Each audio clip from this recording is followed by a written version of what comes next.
So my name is Anna. I am pregnant with my fifth and final, and so I took my shoes off so I don't trip. But anywho, I'm really glad to see you all. I feel like it's just, as Lucinda said, there's something special about being women together. That's unique, and I'm glad that you all are here today. So we've been talking about, Judy did an awesome job, good job Judy, about talking about how Jesus brings his kingdom into our lives. And going through Isaiah 61, that he comes to bring freedom, and he comes to bring beauty for ashes, and he comes to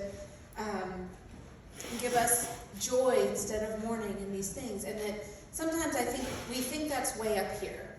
And so what I'm going to do for the next 20 minutes is try to bring some of that down into our lives more. And we're going to talk about insecurity. Yay! So I have one daughter who, as when she gets really either self-conscious or happy, she kind of just goes like this. So, yay! Anyway, Jesus wants to bring his kingdom actually deeply into our life. Not just, you're mine and you're going to be with me forever, but my kingdom, all those good things that Judy was so awesomely digging into, actually into our life. And that we get to walk that as a real thing that we get to experience. And I'm really glad that he's committed to each of us deeply, that it's not just, okay, you believe in me, let's spend eternity together. But I love that he takes us where we start and is committed to each layer of us, like onions, like Shrek, like he's committed to every single layer of who we are.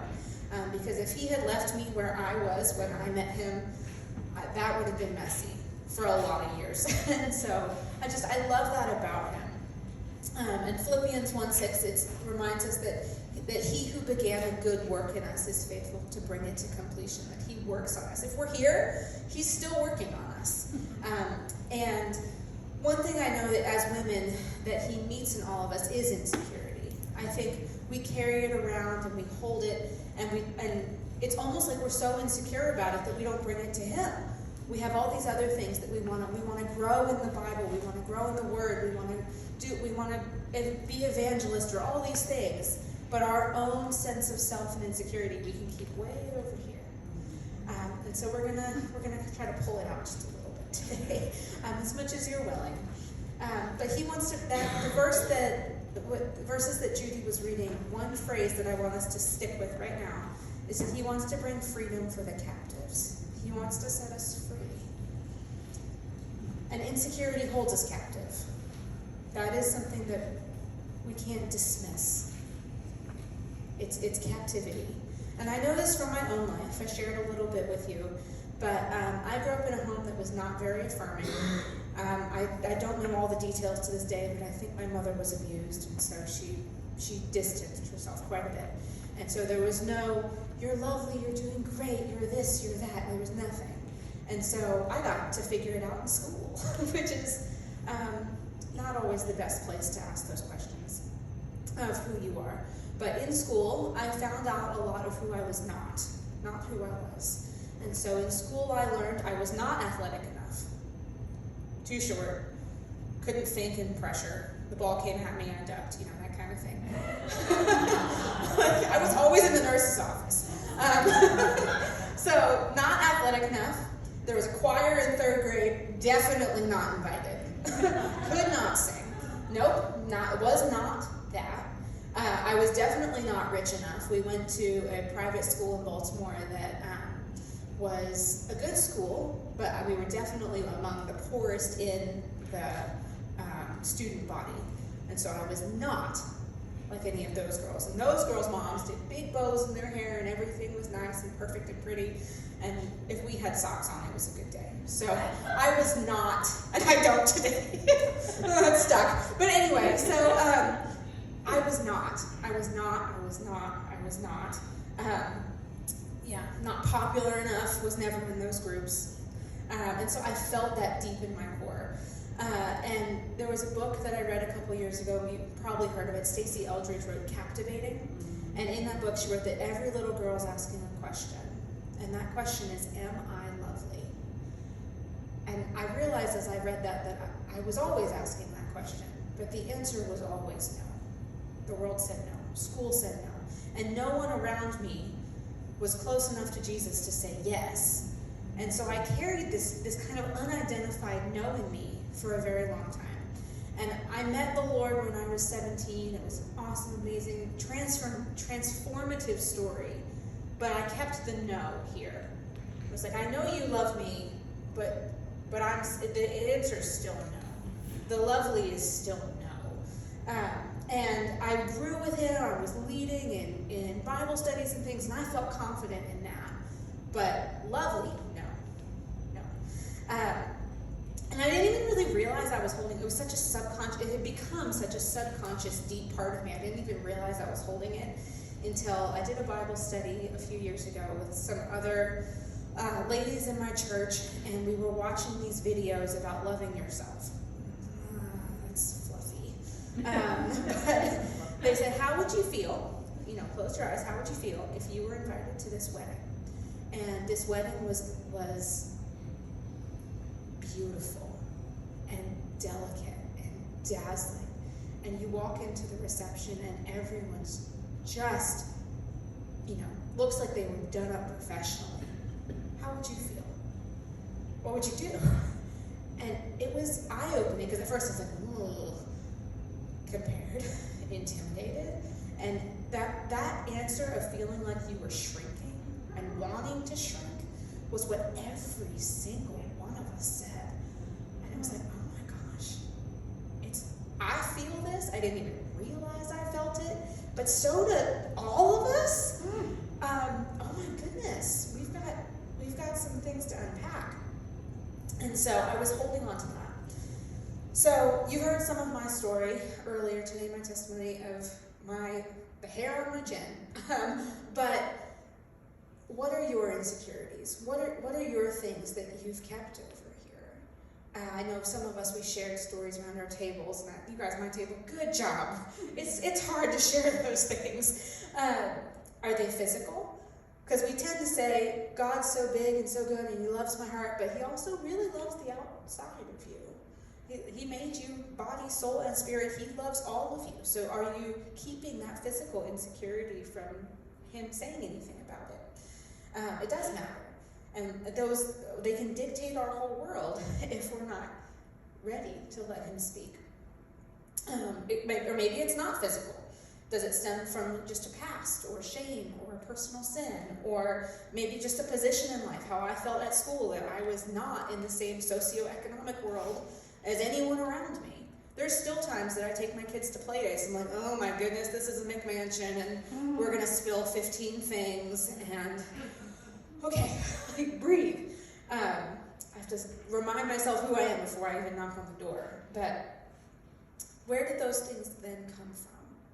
I think ultimately they all come from the devil. Ultimately. Because he wants you to live under that captivity as long as he can get you to stay there. It could have been started at school. It could have started with an abusive situation or a parent or someone who said something, as many of us shared. But he loves to dig it in deeper. But as he digs it in deeper over here, we then get to choose, am I going to build my sense of self around that or not? So we get to say, is this pet poodle something I'm keeping? Or do I not like the pet poodle? Maybe some of you love pet poodles. Different. But like this pet poodle, do I like this pet poodle, or am I just holding on to it? What, Daphne? Yes, no? A porcupine, yeah, a pet porcupine. Do I want to keep this thing that's not actually any fun? I realized every time that when I look in the mirror, I wasn't thinking, oh, she's cute, or oh, she's pretty. I was thinking the exact opposite. Am I going to hang on to that, or am I not? But I realized for, 20, how old was I? When we did this study, I was about 32. For 32 years, I had kept the opposite feeling and held on to it like it was real, had built everything around that. And I think Jesus is inviting us to say, leave it. I'll stay here, by the way. leave it. Leave it over there. You don't have to keep this. You've chosen like subconsciously to keep that thing that you don't need to keep. So insecurity in itself, if you think about the word insecure, unsafe.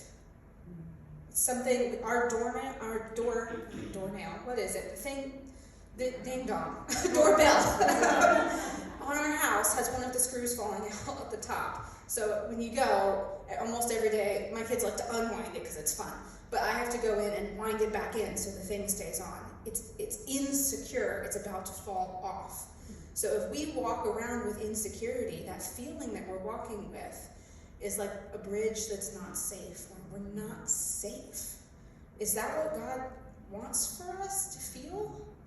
And I think so. Another way to think about an insecurity is it's anxiety. How do you feel if you're walking across a bridge that will likely fall? A little anxious, a little tight, and that's not freedom. That's not freedom that Jesus offers. And so I think when we have that feeling, I think our natural response, we have two choices that I could come up with. You're welcome to come up with more. The first is we cover it up, and this was mine. If I believe that I am not pretty, I am not rich, I am not a good singer, I am not athletic, I am not, what am I? Oh, I get good grades. We are going to put the good grade academic banner big and loud over me as a sense of my own pride, so that we don't look really closely at all these other things that I think I'm not. So that was my cover-up. I don't know what yours could have been, but I recognized it as like, oh, that's yucky. But I didn't really know where it came from until I started digging deeper. But the other choice is we completely hide. I have a friend who was invited to a high-fashion wedding. She didn't go. She said, I'm not going because I don't want to sit at the reception. I don't want to feel like my dress wasn't bought at XYZ place. But I think a lot of us, we do that. We say, I'm not even going to go because I don't want, that feeling is so heavy for me, I'm hiding. I'm not coming out. I'm going to be a turtle in the shell because that insecurity, porcupine, pokes at me so much, I don't like it. Again, these aren't freedom.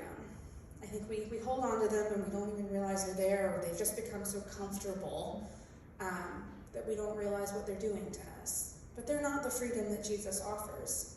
He came to set the captives free. And as I was sitting with this, I'm like, this is all yucky. This is yucky stuff, Lord. Like, what do you want us, what's your response to this? Almost all of us have something that we're still walking through. We're women.